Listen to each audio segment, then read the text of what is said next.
السلام عليكم. هاي المحاضرة المسجلة راح أشرح فيها الويلدينج، آه اللي هي الحام الويلدينج ووركشوب. كل مجموعة منكم راح تعمل الويلدينج بتجربتين. أوكي، نحكي عن الويلدينج. الويلدينج اللي هو للحام هي ال process of joining two or more material, uh, usually metals or thermoplastic, to form continuous material. يعني أنا في عندي two materials، لو نطلعها على الرسمة هتلاقي هاي في block of material وهاي في كمان block تاني. أنا بدي to join. كيف بدي to join؟ بإني أسيحهم على بعض. هدول عادة ال two materials يا بيكون يا إشي اسمه thermoplastic. هلا ال two metals هدول بنسميهم base metals. كيف بدي أسيحهم على بعض؟ I apply a heat source. بدي أحط heat، بدي أسخنهم باستخدام هيت سورس. هذا الهيت سورس ممكن يكون فليم، شعلة، ارك. رح ناخد هلا ايش هو الارك.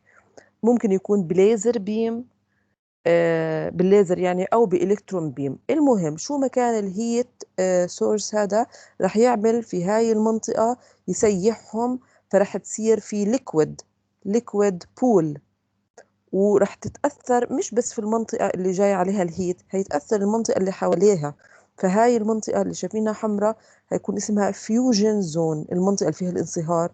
والمنطقة اللي في اللون البينك اللي أبعد منها شوي اتس هيت افكتد زون. طبعا كل منطقة الويلدينج حتى بعيد تعتبر أماكن خطر. أنا مش المفروض أحط إيدي أقول هاي بعيدة، لأن أنت ما بتضمن، وهاي أماكن ممكن تسيح الجسم. المهم، فكيف عملية التسييح لازم يكون في هيت، مش بس هيت، وفي بريشر بدي أكون ضاغطهم على بعض. or combination of both is used to melt هذا البيت الميتال بيس. بقول لك أوقات أفلر بنكون مستخدمين إشي فيلر. يعني هون لما نسيح بنحط إشي ثالث بسموه فيلر، بنستخدمه. هلا رح نحكي عنه. أوقات بنستخدم إشي اسمه فيلر. هلا بنقول لك في أنواع عديدة من الويلدينج. في نوع اسمه جاز ويلدينج، هذا هو اللي معظم الأوقات إحنا بنتخيله زمان. جاز ويلدينج بتكون في أنينة غاز معين جنبها أنينة غاز الأكسجين، بنخلطهم مع بعض وبنولعهم. الغاز هذا بيحترق وبيعطينا فليم. إذن هذا هو فليم جاي من الجاز ويلدينج، وبنستخدمها لنسيح المنطقة اللي بدنا إياها ونعمل فيها ويلدينج. أشهر أنواع الجازز المستخدمة في الجاز ويلدينج أوكسي أسيتيلين جاز. أوكي، في عنا الارك ويلدينج. ارك ويلدينج يعني قوس، رح يصير ويلدينج نتيجة قوس. هلأ رح أحكي عنه. في عنا إشي اسمه resistance welding. في عنا solid state welding, radiant energy welding, thermochemical welding. اللي احنا رح ندرسهم في مشغلنا عمليا هن الارك ويلدينج، resistance welding. اوكي، عشان هيك رح نحكي عنهم هلا بالتفصيل اكثر. الارك ويلدينج هو فعليا انه بيصير في إشي اسمه ارك. هلا لو انت تيجي تطلع هون، هاي عندي المنطقة اللي هي الخضراء واللي عليها أحمر، هي البيس ميتال اللي بدي أسيحه. بنقرب عليه إلكترود. الإلكترود هذا موصول بقطب من أقطاب دائرة كهربائية، والميتال نفسه بنوصله في قطب تاني. خليني أورجيكم إياها هيك. لا برضو مش هيك، هيك برضو مش هيك. لحظة. أوكي، هاي الرسمة هون. شايفين هاي قطعة العمل اللي بدي أشتغل فيها، اللي بدي أعمل عليها ويلدينج، الحمراء. وهذا شايفين هو شيء اسمه إلكترود اللي هو قطب من أقطاب. بمسكه بإلكترود هولدر وبوصله بكيبل للويلدينج ماشين اللي بتعطي كهرباء. طيب، لواحد من الأقطاب الورك بيس تبعتي بوصلها في قطب تاني. شو بنعمل؟ بنخلي هذا الإلكترود يطب في قطعة الورك بيس وبنبعده شوي.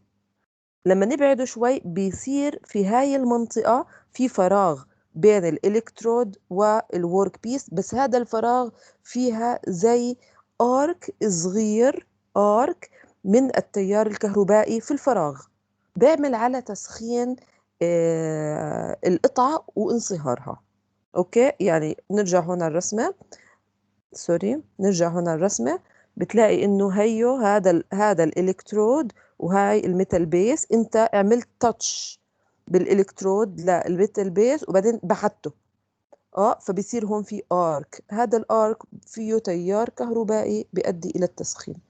هلا هذا الإلكترود إذا بعدته كتير بينفصل الآرك، وإذا قربته كتير وطبيته بيروح الآرك برضه، بتصير فيه زي شورت سيركت. فإذا الفن إنه بقد إيه هذا الآرك. طيب هلا بقول لك إذا الإلكتريكال إنرجي، هو هذا الآرك إيش ماشي فيه كهرباء، إذا الإلكتريكال إنرجي is used to generate heat to melt base metal. In this process الإلكترود هذا اللي أنا بستخدمه ممكن يكون consumable أو non consumable، يعني ممكن هذا الإلكترود يكون consumable بيسيح وبدخل في منطقة الويلد اريا، وهذا ساعتها بيكون هو الفيلر اللي حكينا عليه قبل شوي. مش قبل شوي قلنا هون انه اوقات في فيلر بدخل، فاذا هذا الالكترود كان consumable فهو رح يسيح مع الوقت ويخلص will be consumed ويدخل في الويلد اريا، وممكن يكون نوعه مش consumable. إذا في هذا البروسيس بنستخدم إلكترود which can be consumable أو non-consumable are used to produce arc between الإلكترود tip والwork piece. الويلدنج region is protected. هلا هون هاي المنطقة بيطلع في غازات من الحرارة، بكونه إشي هيك شيلد، بسموه شيلد، بكونه شيلد عشان يحمي هاي المنطقة. هذا الشيلد ليش أهمية إنه يحميها؟ إحنا هون هنقول إنه أنت هون في هاي المنطقة منطقة مصهورة، لو ما في هذا الشيلد ممكن أي أوساخ موجودين غبرة يدخلوا في منطقة الانصهار، وبعدين لما يبرد يتجمدوا فيها، فبتصير المنطقة مش بيور، بصير فيها inclusions. هي نقطة، ممكن يدخل الهواء فيها، الهواء هيصير فيها فراغات، بتصير منطقة ضعيفة، بسميها porosity بمعنى إنه فيها فراغات. ممكن كمان الهواء هون في طبعا نتيجة الاحتراق رح يطلع فيه غازات، صح؟ ممكن هدول الغازات يتفاعلوا مع الغازات اللي برا، أو يتفاعلوا مع المعادن ويعملوا لي أوكسايدز ويعملوا لي أشياء تانية. فإذا هذه أهمية هذا الشيلد اللي يكون. من وين بدي أجيب هذا الشيلد؟ بيقولوا لك إحنا الشيلد هذا اللي هو غاز اند فيبر شيلد بلس سلاج. السلاج اللي هو اول الطبقه لما اللي بتكون سخنه، اول ما تبلش فوق تنشف بتكون سوليديفايد سلاج، بتحمي المنطقه برضه. طيب كيف اعمل انا هذا الغاز شيلد؟ بقول لك عشان تعمل الغاز شيلد لازم تستخدم ايش؟ نوع كونسيومبل من الالكترود. شايفين هذا الالكترود اللي في الرسمه تبعتنا عليه طبقه، هاي الطبقه بسموها فلكس. هاي الطبقه وهو قاعد عم نستخدمه، هذا الفلكس هو اللي بتحول للغاز. اوكي، فهذه بقول لك هذه الطريقه. اذا انك انت استخدمت إذا أنت استخدمت هذا النوع الكونسيومبل اللي عليه فلكس، فأنت ساعتها صارت اسمه shielded metal arc welding. shielded metal arc welding. ليش؟ لأنك أنت مستخدم له كمان اسم تاني stick welding. الستيك الإلكترود بسموها stick، وهي consumable وهي راح تدوب فيها وعليها فلكس. إذا الارك ويلدينج هو الجنرال. إذا أنت استخدمت وحدة عليها فلكس صار اسمه shielded metal arc welding. طب هدول أنواع. بقول لك we use a consumable electrode made of a compatible material with the base metal. صحيح. هلا أنت لما هذا الإشي الستيك يدوب ويدخل في الميتال لازم compatible يعني متناسب، مش إنه مثلا يعني compatible يعني ماشي معاه متناسب، لأنه لما أنت تدوب أكتر من متل مع بعض بكونوا سبيكة اللوي، فأنت بدك السبيكة اللي تنتج في منطقة الولد تكون قوتها أحسن من يعني تكون قوية، مش بعد فترة يرجع ينفك مكان للحام، فلازم هذا يكون إيش compatible. بقول لك الإلكترود is coated with a flux، هذا اللي عليه بقول لك flux. طب بيجينا سؤال في الامتحان، طب إيش أهمية الفلكس؟ هلا أنا شرحته بس خلينا نقراه. اللي بقول لك electrode coating has the following functions. الكوتينج اللي عليه أو الفلكس له ال following functions. أول إشي it stabilize the arc، يعني لاحظوا الإلكترود اللي عليه فلكس او اللي عليه هذه الكوتينج بتخلي الارك ستيبل اكتر، مش كل شوي يفصل. احنا حكينا الارك لو انت شوي مسافة كبرتها شوي راح يفصل، لو قربته زيادة برضه ممكن يفصل. فاحنا هو هذا لاحظوا انه stabilize الارك. وقلنا كمان هو generates gas to act as shield against surrounding environment او atmosphere، بحميه. وit controls the rate at which the electrode melts، بتخليه يصير له melting بكونستانت ريت، مش فجأة ينحرق بسرعة، فجأة يطفي مثلا يبطل بنحرق. بعدين it acts as a flux to protect the weld sheet from oxides ونيترايدز و other inclusions. تحمي، قلنا إذا هي it shields، بتحميه من انه يدخلوا الغازات اللي موجودين في الاتموسفير الخارجي. اذا دخل الاكسجين وتفاعل معهم بتكون اوكسايدز، اذا دخل النيتروجين نيترايدز واذر انكلوجنز اللي هي غبره مثلا.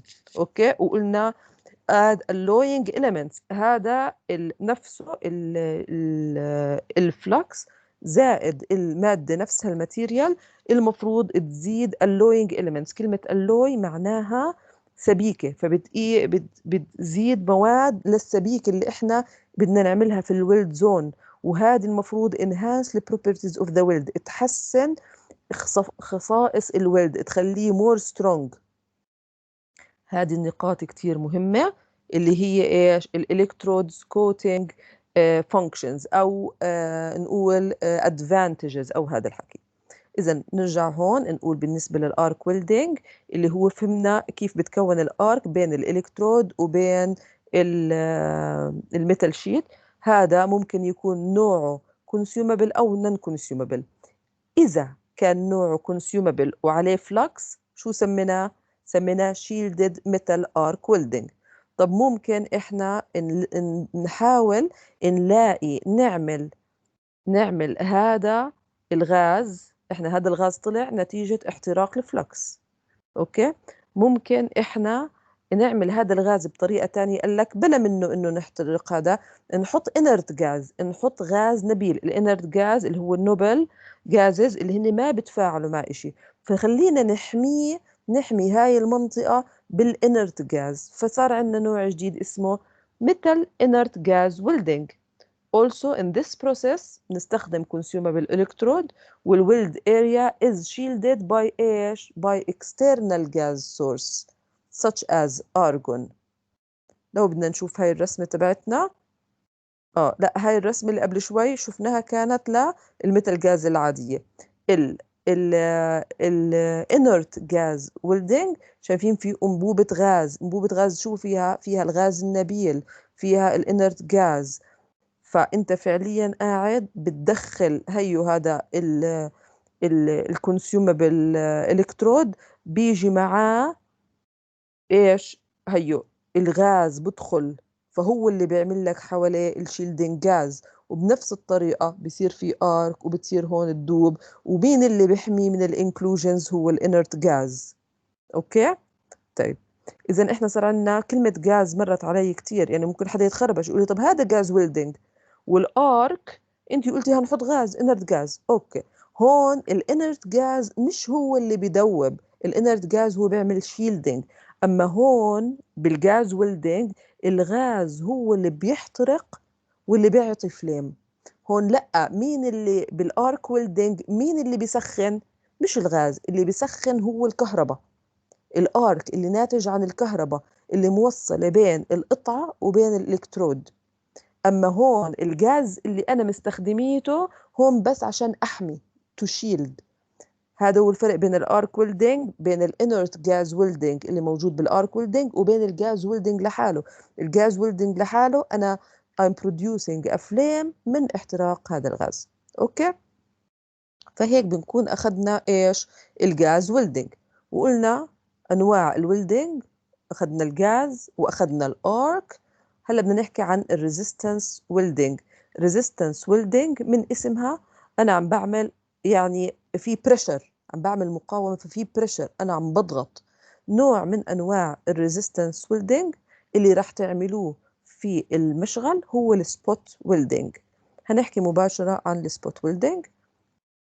السبوت ويلدينج انت عم بتحط تو اوفرلابد ميتال شيتس. ميتال شيت يعني صاجة. صاجة الشيت هي اللي بتتعرف انه الثيكنس تبعها كتير صغير، يعني هي قطعة معدن بس الثيكنس تبعها كتير صغير مقارنة بالسيرفس اريا لا يعني صاجة. اوكي، فهن احنا حاطين تو اوفرلابد ميتال شيتس، هي الاولى شايفين وهي الثانية. حطيتهم بين الكترودز، تو الكترودز. هدول الإلكترودز ضغطوا عليها فآي generated pressure، وفي نفس الوقت هن متوصلين بتيار كهربائي. كل إلكترود شايفين متوصل بتيار كهربائي، يعني قصدي بقطب من أقطاب الباور سبلاي، فماشي فيها تيار كهربائي عالي. التيار الكهربائي العالي هذا راح ينتج لي هيت عالية، وفي نفس الوقت شايفين الفورس اللي هون والفورس اللي هون، يعني في بريشر. فإذا نتيجة البريشر العالي والحرارة اللي ناتجة من التيار الكهربائي العالي بيلزقوا هدول مع بعض على شكل ايش؟ سبوت. ليش سبوت؟ لانه هي شايفه هيك راس مدبب وراس مدبب، مش مدبب، راس صغير يعني، راس صغير. هون صار في منطقه هاي مثل ايش؟ تخيل انت المنقل اللي في بيتك لما تشوفه طلع على حوافه هتلاقي كانه ملحوم على شكل سبوتس صغار على الرجلين. هذا بالسبوت ويلدينج. إذا في عندنا two overlap metal sheets، هي الأولى وهي الثانية، are joined due to the applied pressure and localized heat. الهيت مش عليه كله، على local يعني على نقطة معينة، generated by high electrical current flowing through the contact area. أوكي، اسمه spot welding. هلا رح هذه هي مثال، هاي هي هون بيوضح أكتر. شايفين هاي التو شيتس، وهاي هون النقطة اللي صار عليها الحرارة العالية نتيجة مرور التيار الكهربائي العالي، واللي صار عليها البريشر صارت على شكل ويلد ناجت. اوكي، طيب هلا احنا شو هدفنا انه نعمل الويلدينج؟ هدفنا انه طريقة اتصال جوينتس، ان نلزق اشياء في بعض. فبقول لك حسب الشكل اللي انت بتلزق فيه الاشياء مع بعض هيصير عندنا ويلدينج جوينتس. ايش اكزامبلز تبعينها؟ هلا هذا لما انا تنتين فوق بعض overlapping، هاي شايفين هاي هيك وهي هيك ووصلتهم هون، اسمها هيها هون اسمها لاب جوينت. لاب جوينت. اوكي، لاب جوينت يعني هاي هيك. لو وصلتهم هيك وبهيك، يعني انا عامله الويلدينج هون شو شكله؟ كورنر، بسموها كورنر جوينت. لو التنتين فوق بعض تماما هيك، هاي فوق وهاي فوقها، ايدج جوينت. لو التنتين جنب بعض بهاي الطريقة اسمها بوت جوينت.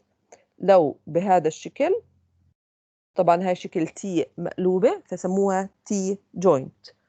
فهدول examples على الويلدينج جوينتس، على الطريقة اللي مش على الطريقة، على الأشكال اللي بتنتج عن الويلدينج باللحام بيوصل الأشياء مع بعض. أوكي، هلأ إيش بدنا نميز بين إشي اسمه defect؟ بدنا نحكي عن الويلدينج defect وعن إشي اسمه ويلدينج health risks أو risk. هلا بشكل عام الريسك بتكون على الانسان اللي عم بيشتغل في الشغله، والديفكت بتكون في القطعه، انه القطعه خربت، القطعه فيها خراب.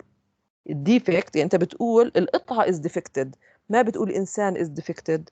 بس القطعه ما عليها خطر، الانسان هو اللي عليه خطر. اوكي، هاي الاسئله دائما بتيجي والطلاب بتخربشوا فيها، انه الديفكت بيكون على البرودكت، البرودكت تبعي از جود او از ديفكتد، اما الانسان نفسه هو اللي بيصير عليه هيلث ريسك. نقول ايش انواع المشاكل او الديفكتس اللي ممكن تصير في الويلدينج. هون انا عندي قطعتين دخل فيهم هواء، والهواء انحشر فيهم، فلما بردوا، شو لما بردت المنطقة صار فيها فراغات. الفراغات بوروسيتي. بوروسيتي هي نوع من أنواع الديفكت. تبعين الويلدنج بإنه بيصير في ترابينج ل جازز، ولما تبرد بصير مكانها فاضي طبيعي. يعني طبيعي نستنتج إنه المكانات الفاضية هاي البروسيتي رح تخلي المنطقة أضعف. أوكي، هاي إذا لو دخل هواء بسميها بوروسيتي، لو دخل غاز بسميها بوروسيتي. طب لو دخل أوساخ بسميها سلاج انكلوجن. ومش في أوساخ في الأتموسفير اللي حوالينا، وحتى في السلاج اللي هي الأشياء الصلبة اللي قاعدة عم تنشف في الولد. فكلها هاي إيش؟ سلاجز. إذا دخلوا بنسميها سلاج انكلوجن. طيب هون إذا صارت ممكن يكون أشياء كراكت، فهاي مثلا بنسميها فيوجن لاين، هاي بنسميها روت لأنها تحت، هاي على الحفة بتتسمى تو. هاي مثلا كراتر، هذا الكراتر لونجيتيودينال بالطول، وهذا ترانسفيرس هيك. ايش كمان اشكال تانية؟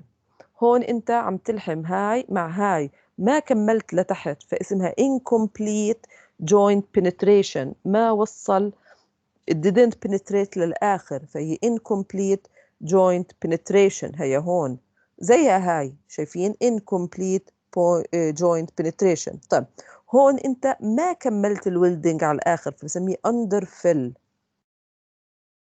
هون مثلا هاي المنطقة ما دابت وهاي المنطقة ما دابت، فهي incomplete fusion انصهار، يعني incomplete انصهار incomplete fusion. هاي مثلا المنطقة هون نزلت عنها ما عملتها فاسمها undercut، هون طلعت عنها اسمها overlap. هلا انت محتاج تحفظ لك أكم من وحدة من هدول الويلدنج ديفكت وتكون فاهم كل وحدة ايش معناها. اوكي، طب ايش الريسكس على البني ادمين؟ طبيعي انه هذا الويلدنج بيعمل زي اشعه واشياء بتضر العيون، فاكيد بيعمل اي دامج. اهم مشغل ننتبه فيه على السيفتي اكتر اشي هو مشغل الويلدنج، لانه حراره عاليه، ممكن هاي الحراره كمان الفليمز تنط تحرق الواحد، تحرق ملابسه، ممكن انه اللي يطلع عليه تخرب عيونه. كمان اللي طالب اللي لابس كونتاكت لينسز لازم ما يلبسهاش، ممنوع يلبس الكونتاكت لينسز بالويلدنج. بعرفش ايش بالضبط ممكن يصير، انه يدوب مش متأكدة، يعني يدوب الكونتاكت لينسز في عينه او اشي هيك.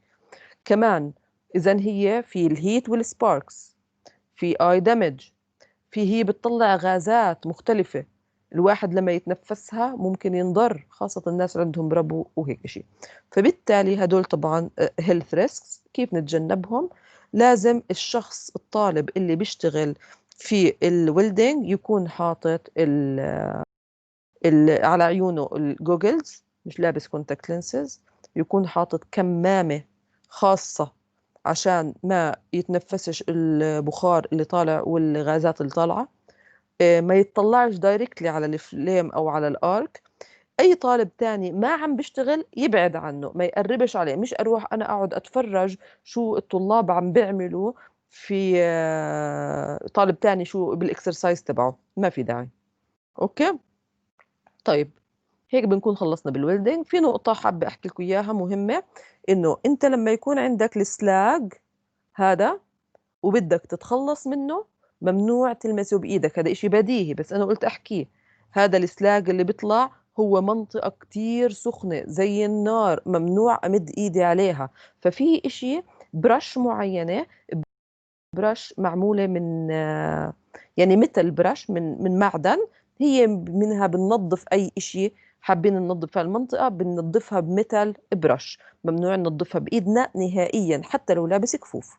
أوكي، هيك بنكون خلصنا مختبر أو شرح تجربة الويلدينج، وإن شاء الله إنكم بتكونوا فهمتوا، وإن شاء الله إنكم يعني تنتبهوا أنتوا بتعملوها وتستمتعوا في الحصة. يلا يعطيكم العافية.